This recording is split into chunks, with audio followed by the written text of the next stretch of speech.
लड़की जीन्स पहनती है और देर शाम घर लौटती है। बहू, बुआ जी आई हैं, जल्दी से चाय नाश्ता ले आ। मंजुला जी ने अपनी चचेरी ननद को देते हुए बहू को आवाज़ लगाई। इतनी ही देर में बुआ जी ने चोर नज़रों से घर का पूरा मुआयना कर डाला। पानी का घूंट भरते हुए वह बोली, शाम के 4 बज रहे हैं, क्या बहू अभी तक सो रही है? नहीं जीजी, सो नहीं रही, थोड़ा आराम करने गई है। आज संडे है ना, तो सभी देर से सोकर उठे हैं, इसलिए नाश्ते देर से और फिर खाना तो अभी कुछ देर पहले ही सबने खाया है। बेचारी सुबह से रसोई में लगी थी, इस बीच घर के दूसरे काम भी करती रही, खाना वगैरह बना देती है। सही से मैंने तो सुना था शादी से पहले कभी रसोई में भी ना घुसी थी। सुबह कॉलेज के लिए निकलती तो रात को ही घर घुसती। मेरी ननद की आनंद रहती है ना, उसके पड़ोस में उसी ने बताया था।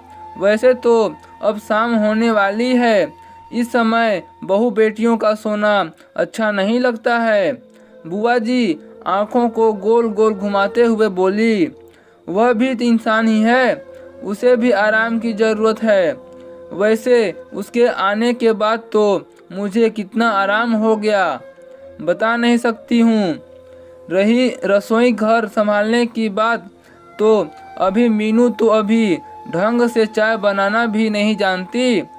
वह भी तो इसकी उम्र की ही है, और सुबह कॉलेज जाती है तो वह भी रात तक ही घर में घुसती है, क्योंकि कॉलेज के बाद कोचिंग क्लास के लिए जाती है। वह भी कोचिंग ही लेती है, शादी के कारण बीच में ही छूट गया। मैंने तो दीपक से कहा था कि दोबारा से इसकी कोचिंग क्लासेस शुरू करवाएं।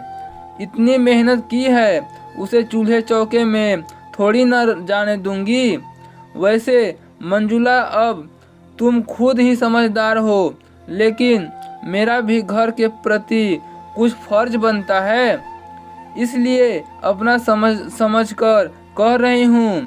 ज़्यादा सिर पर मत चढ़ा, बाद में तुझे ही दुख देगी।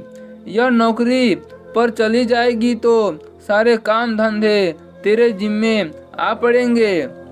फिर बाल बच्चे घर संभालेगी या इसके बच्चों को? पढ़ाई किसी को देनी नहीं है। मेरे आस पड़ोस में जितनी भी कामकाज वाली बहुएं हैं, मजाल है कि उनकी सास 1 मिनट भी घर से बाहर निकल जाए।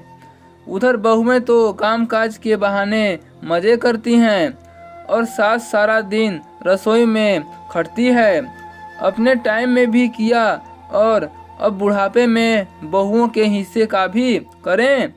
इतनी देर में मंजुला जी की बहू वैशाली चाय नाश्ता लेकर बाहर आई तो बुआ जी ने उसे ऊपर से नीचे तक देखा। वैशाली को साड़ी और उसके सिर पर पल्लू देख बुआ जी की आंखें फटी रह गई। वैशाली ने चाय नाश्ता एक तरफ रखा, बुआ जी के पैर दबाए। बुआ जी ने उसे ढेरों आशीर्वाद दिए। बुआ जी उसे देखते हुए बोली, बहू, तुझे साड़ी भी बांधनी आती है? मैंने तो सुना था कि तुम्हें आज तक सूट भी नहीं पहना। यहाँ तो तुम हाथों में भर भर कर चूड़ी, बिछुए और पायल भी पहने हुए हो। बुआ जी की बात सुन वैशाली की हंसी छूट गई। किसी तरह अपनी हंसी पर काबू करते हुए वैशाली बोली, बुआ जी, जीन्स तो मुझे कंफर्टेबल महसूस होता था। कॉलेज और कोचिंग की इतनी भाग दौड़ में मुझसे सूट दुपट्टा नहीं संभलता था। लेकिन यह आपसे किसने कहा कि मैं कभी सूट नहीं पहनती थी? तीज त्योहारों व कॉलेजों के फंक्शन में मैं सूट के साथ साथ साड़ी भी पहनती थी और मुझे सूट साड़ी पहनना बहुत ही अच्छा लगता था। बस इन्हें संभालना नहीं जाता, लेकिन अब धीरे धीरे सीख रही हूँ। अच्छा है बहू, बहुएं तो सूट साड़ी और सजी धजी ही अच्छी लगती हैं। बुआ जी चाय लीजिए ना, और यह उत्तम खाकर बताइए कैसा बना है। यह तुमने बनाया है और इतनी जल्दी? लेकिन मैंने तो सुना था कि तुम कभी, बुआ जी कभी, सब सुनी सुनाई बातें सच नहीं होती, कुछ बातें अफवाह भी होती हैं। छोड़िए उन बातों को, उनके चक्कर में नाश्ता ठंडा हो जाएगा। कहते हुए वैशाली ने चाय का कप उनके हाथों में पकड़ाया और उत्पम और चटनी की प्लेट उनके सामने रख दी। चाय नाश्ता करने के बाद बुआ जी वैशाली की तारीफ करते हुए नहीं थक रही थी। वाह बहू, बहुत ही बढ़िया बनाया है तुमने, तुम्हारे हाथ में तो बहुत स्वाद है। वरना आजकल की लड़कियां तो, बुआ जी, आजकल की लड़कियां को भी सब आता है। पता नहीं यह अफवाह कौन फैलाता है कि पढ़ी लिखी और नौकरी पेशा लड़कियां घर का कामकाज नहीं कर सकती। उन्हें अपने संस्कारों से प्यार नहीं, उन्हें आज़ादी प्यारी है। ऐसा कुछ नहीं है बुआ जी, यह कोरी अफवाहें हैं। हाँ बहू, कह तो तुम सही रही हो। तुमसे मिलने के बाद वाकई में मुझे एहसास हुआ कि वह सब अफवाह ही थी जो तुम्हारे बारे में फैलाई गई थी। माफ़ करना, मैं भी एक बार तो बहकावे में आ गई थी। अपनी बुआ सास की बात सुन वैशाली बस मुस्कुरा भर दी। चाय नाश्ते के बर्तन उठाते हुए बोली, अच्छा बुआ जी, आप मम्मी जी से बात करिए, मैं खाने का इंतज़ाम करती हूँ, खाना खाकर ही जाना।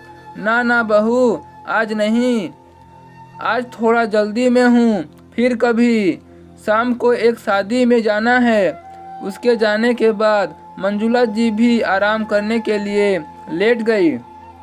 कभी अभी 3 महीने पहले ही तो वैशाली और दीपक का रिश्ता तय हुआ था। बात ही चल रही थी कि नाते रिश्तेदारों ने वैशाली के बारे में ना जाने कितनी अफवाहें फैलाई। बातों ही बातों में उन्हें यह रिश्ता तोड़ने की सलाह भी दी कि लड़की मॉडर्न है, कोएड कॉलेज में पढ़ी है, देर से घर आती है, लड़कियों के साथ भी 1-2 बार घूमने देखा है। लेकिन मंजुला जी, उनके पति और बेटे ने इन अफवाहों पर आंख मूंद कर बिल्कुल भी विश्वास नहीं किया। न ही उनकी सोच इतनी छोटी थी कि ऐसी बातें सुनकर किसी की बेटी पर शक करते, क्योंकि वह खुद भी एक बेटी के माँ बाप थे और जानती थी कि रिश्तों की नींव प्यार व विश्वास पर ही टिकी होती है। इन झूठी अफवाहों को दरकिनार कर मंजुला जी और उनका परिवार अपने फैसले पर अडिग रहा। आज वही अफवाह फैलाने वाले रिश्तेदार उनकी बहू की तारीफ करते नहीं थकते। हाँ, कुछ अंदर ही अंदर जलते भी होंगे, लेकिन मंजुला जी व उसके परिवार वालों ने पहले भी ऐसे लोगों की परवाह नहीं की थी और अब भी। आज उनका प्यार और विश्वास रूपी वृक्ष इसी तरह से आगे बढ़ रहा है। तो दोस्तों, इस कहानी से आपको क्या सीख मिलती है कमेंट बॉक्स में ज़रूर बताइएगा। चैनल पर पहली बार आए हैं, चैनल को लाइक शेयर सब्सक्राइब जरूर कीजिएगा। फिर मिलते हैं एक नए इंटरेस्टिंग स्टोरी के साथ।